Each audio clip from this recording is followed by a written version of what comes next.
Wee woo! Vanlife!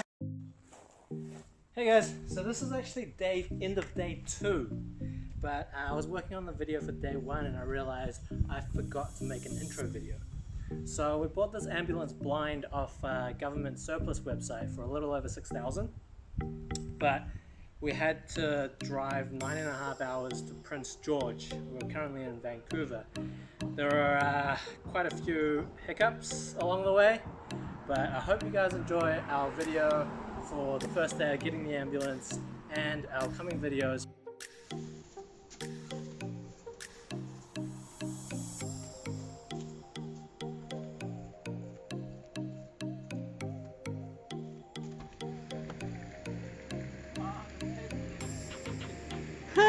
Okay, we'll get the table like that.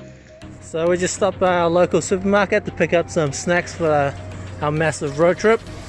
So what do we get?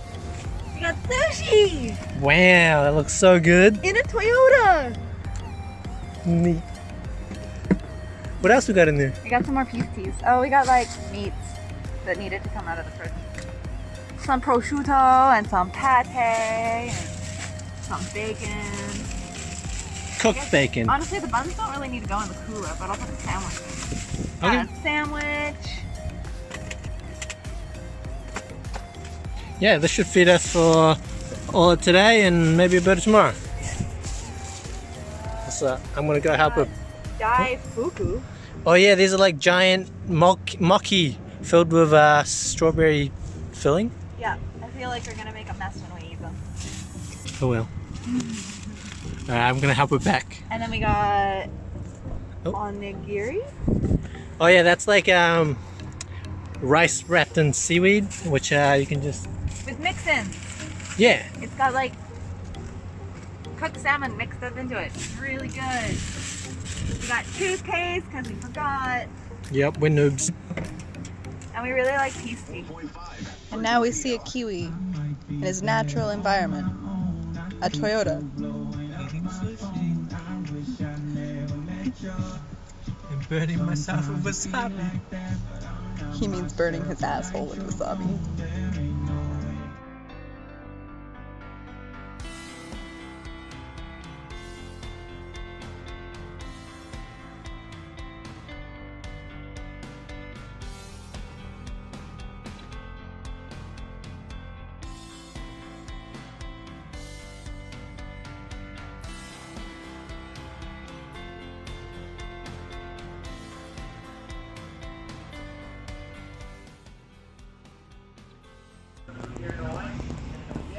Look how happy she is when she gets some Dairy Queen. Just made a quick stop at, where are we? Cache Creek. Cache Creek for some Dairy Queen, a burger and a chicken wrap. And got this awesome looking Oreo fudge brownie. Listen. Check out this gnarly looking spider web or caterpillar nest. Like little tiny black things moving in there as well.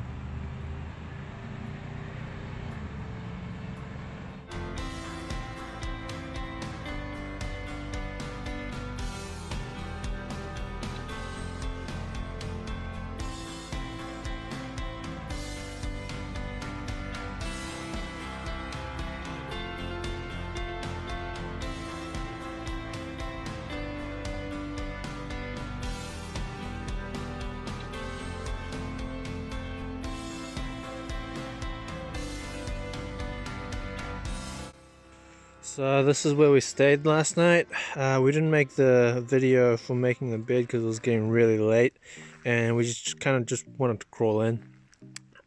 Gur's trying to find an outhouse down over there. This is just like a little road off a park that is nice and quiet where cars can't see us. It's not always glamour where you get to park and sleep next to a beach or a lake. Now, there is a lake down there, we just can't see it. But sometimes you just have to hide and make sure that no one disturbs you in the middle of the night. And that it's nice and quiet. We checked out this container last night. It's actually completely empty. We think it's for holding park equipment. There's actually some very friendly Canadian graffiti on there, hashtag stay at home. Tore through our bedroom. You got 2 sleeping bags. Mine's like a -40 sleeping bag. She's got her neck down sleeping bag.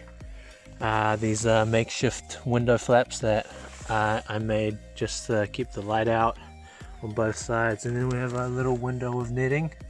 It started raining a little bit last night, so we closed it almost fully. And then out the back there we normally hang a towel so no one can see. Well, to keep the light out as well. And then this back panel here is tinted, so even without anything it's nice and dark. And then we move our laptops and anything valuable with us in the middle of the night. So yeah, that was a pretty good night. I slept pretty well. But it was like, it's a signboard with nothing on it, which made me think that there could be something further. So I just kept walking on the road. Yep. And then I saw a pavilion, and I'm like, oh, this is a picnic area. There has to be an outhouse. Yep. And then there was, and it's a nice little concrete shitter.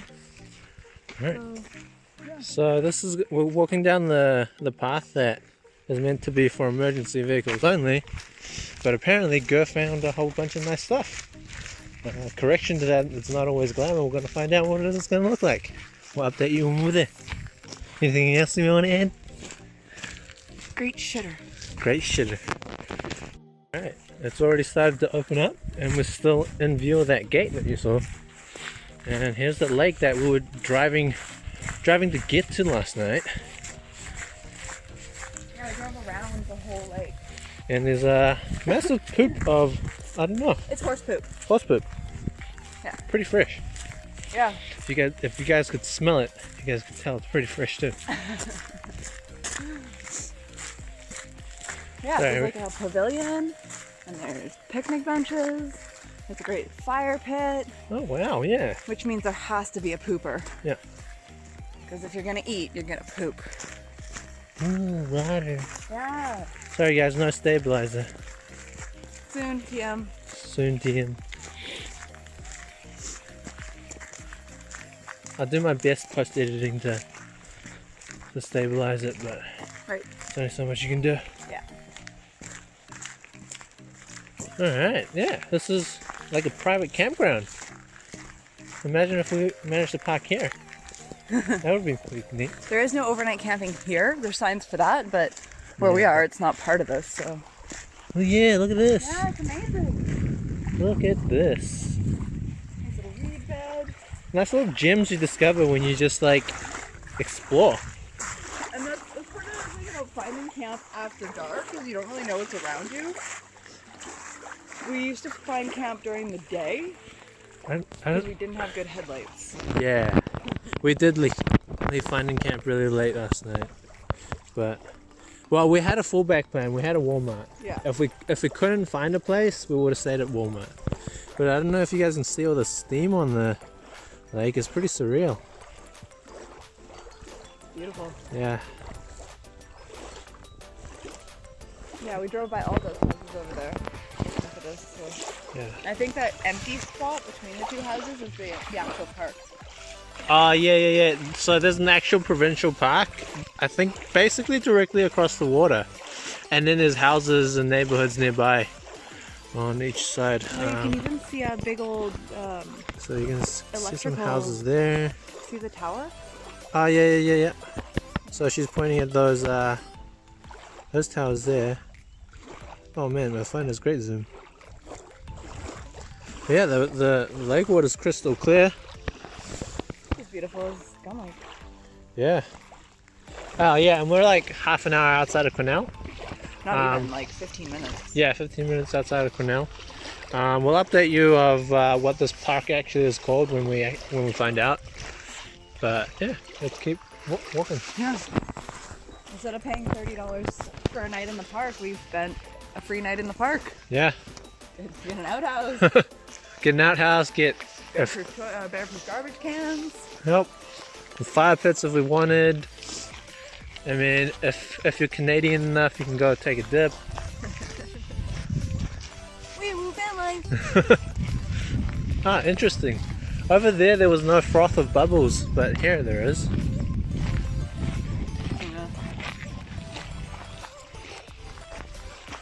There's like fire pits over there, but someone had to make a fire pit right here. Right?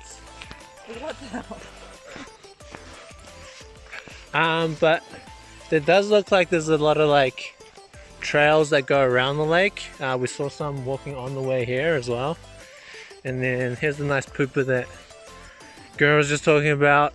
I'm good, but she likes the More trails. yeah, more trails. That's definitely a walking trail. Too steep for any sort of vehicle. Yeah. Here's the name of the. Oh, wait. Okay, we're at Costa Cove at 10 Mile Lake, Right. and we stayed. Right here. Oh, yep. We stayed in at the parking lot. There we go. Oh, yeah, this was our other potential option. There was a fire hall with a lot of parking around it. We were considering staying there if we really couldn't find anything. But we saw this like little dirt road off the side, and we were like, oh, let's explore there. And finds out it was the parking for this Costa Cove. That's perfect. Yeah, lucked out. Wee woo van life.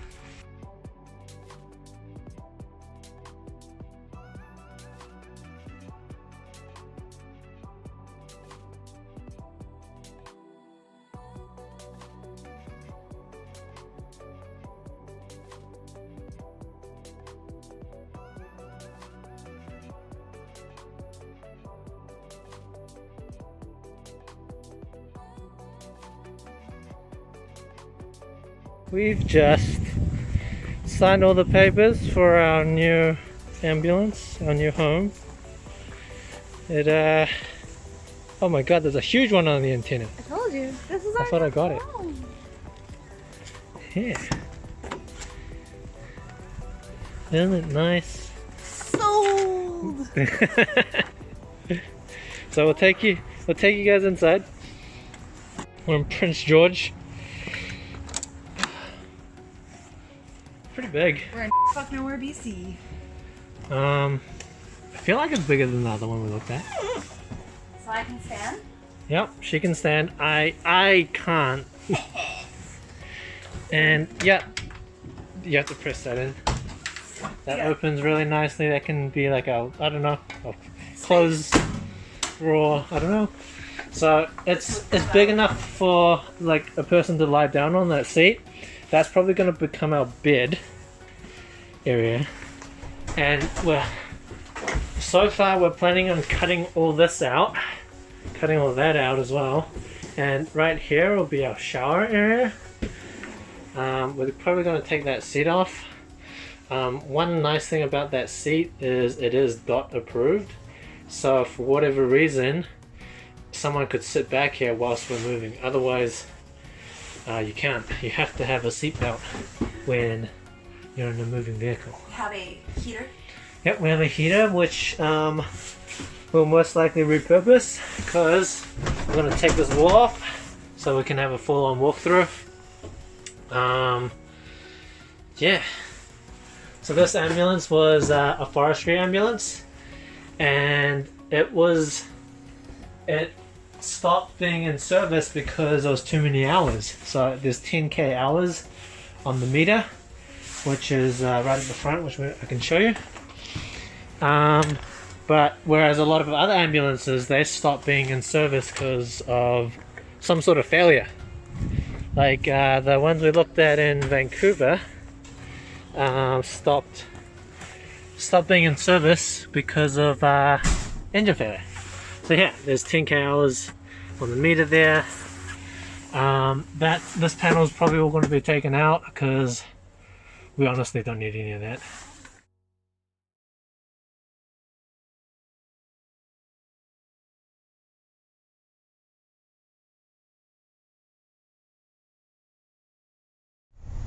So we just made a stop. We're at a PG gas station, and my check engine light came on. So the ambulance is looking really good. Looks like they took it out of commission just because of hours, so not because of any sort of failure, which is good news. But yeah, my check engine light came on, and apparently my catalytic converter detected maybe some bad gas. So cross fingers, we should be able to get home fine. And now we're going to look for air.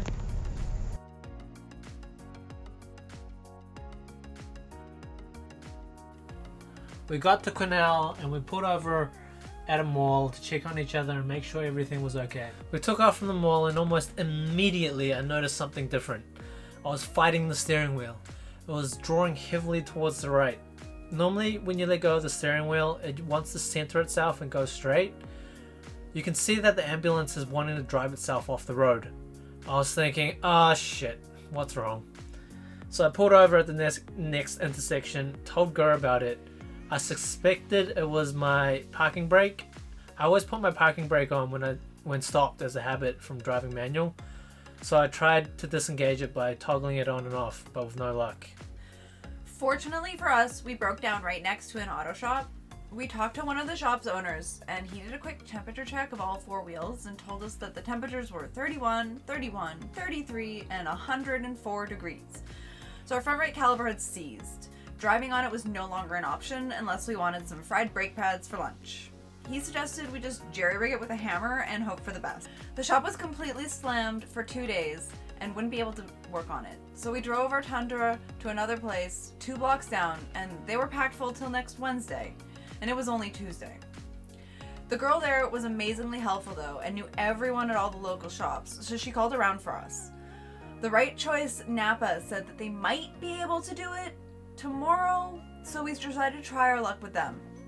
Then we had to figure out how to get it there because it was undrivable.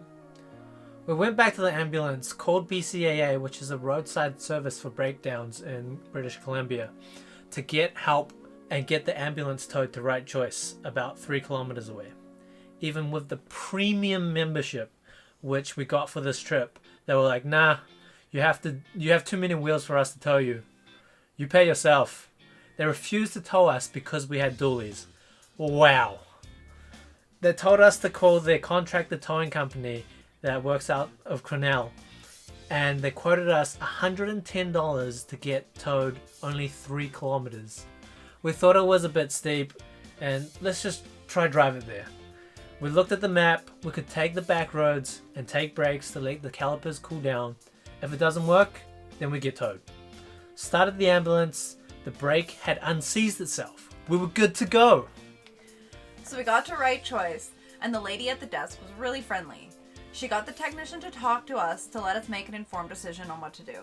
They said that it would probably seize again and damage the calipers, brake pads, and rotor, costing us an arm and a leg to fix. With 7 hours of driving ahead of us, we decided we'd get both the calipers replaced so we wouldn't get stuck on the side of the road in the middle of nowhere. We were mentally preparing ourselves to stay another night in Quesnel until the technician came in and said that they maybe would be able to squeeze us in after the next job.